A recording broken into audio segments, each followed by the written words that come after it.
Now, one of the first lessons we teach then is you don't trade stocks, you trade people.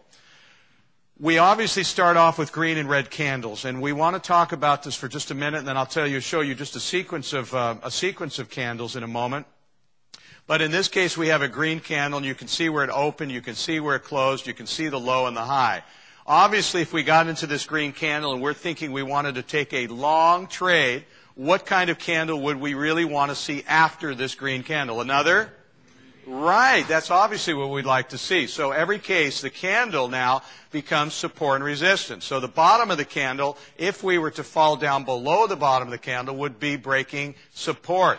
If what we want to see is the next candle comes up above to break this area of resistance so that we can then move up to another bar, and the lower of the bar then becomes new support and so forth and so on. So when we analyze each bar, we're actually learning what other people are thinking in the conviction of that particular move in the stock. This could be a 2-minute bar, a 5-minute bar, a 60-minute bar. This could be a weekly bar with 5 trading days in it. So I think you get the point that it doesn't make any difference what type of bar that is. What's important is that you understand support and resistance, and these become focal points. Now, when we begin to look at a sequence of bars as we have here, this is, of course, one of the pages we have in our courses that we teach from, and we start looking at a group of different bars. Now, we test our students because, see, we don't want to get you folks trapped into thinking about all the different terminology. Now, many of you have probably read a great number of Japanese candle books and the different patterns.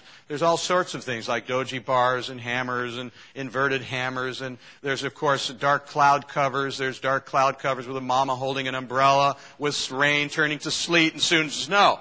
You know what I'm talking about. Now, some of those that I just mentioned are not true patterns because I know some of you are writing those down saying, I knew I was missing that one pattern. It's not important what the pattern is. It's more important to understand the psychology of what's happening inside the bars in the pattern. Does that make sense, everybody?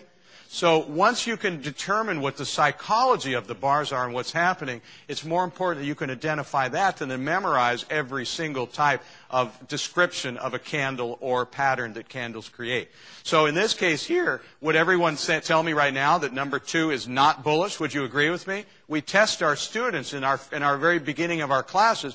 That is not a bull one, the candles.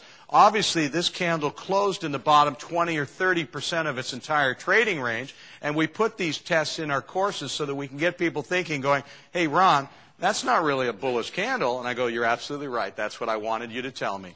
I wanted you to get the idea that the bears started selling this down and it closed in the bottom percentage. Just as much as the bulls didn't really win this conclusively, this is much more of a neutral candle. I won't go into the short side, but over here on the bottom left, would you folks here in the audience here in New York, of course, agree with me that number 2 and number 3, that is not the case? That no one did not win those? The bears won this candle and the bulls won this candle conclusively.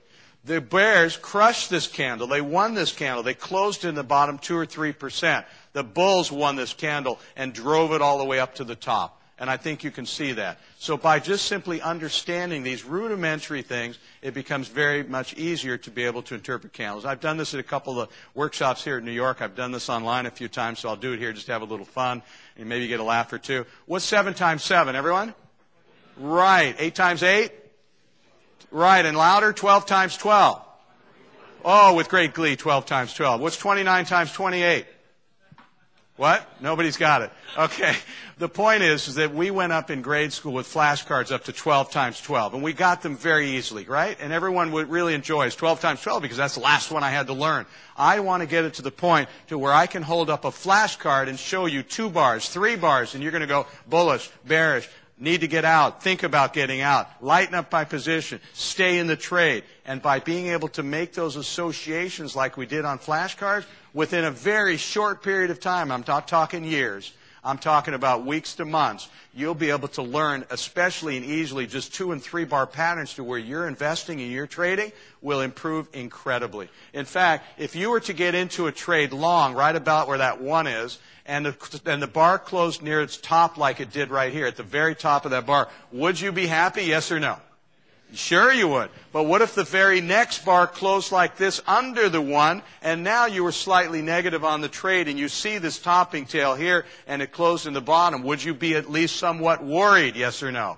Yes, you would. And you should have your finger on the trigger. You might consider maybe even reducing some of your position, because don't be trying to go on hope and prayer. Wishful thinking. Objectively, you can see what people are thinking in the bars. These bars, folks, are the cash register of the market. Warren Buffett or anyone could very well be in these bars. Would you agree with me? Yes or no on that? Anything that's happening at this moment in time when a bar is being formed is the cash register of the market. So let me ask you another question. Okay, when we start talking about the cash register of the market and we have time and sales, what makes up every one of the 170 indicators work? We have moving averages, we have stochastics, we have the momentum indicator, which is the MOM3, we have the DAD 17, we have the aunt and uncle. I'm just kidding about the last two. I know you're writing those down also thinking I knew I missed a couple. What powers every single indicator of the 170 to make those lines form on your graphs? What? Price and volume. If without price and volume, you will never get a moving average or any other indicator to work in existence. So the sooner you can identify price and volume and understand the relationships between that, the better you're going to make your investment decisions.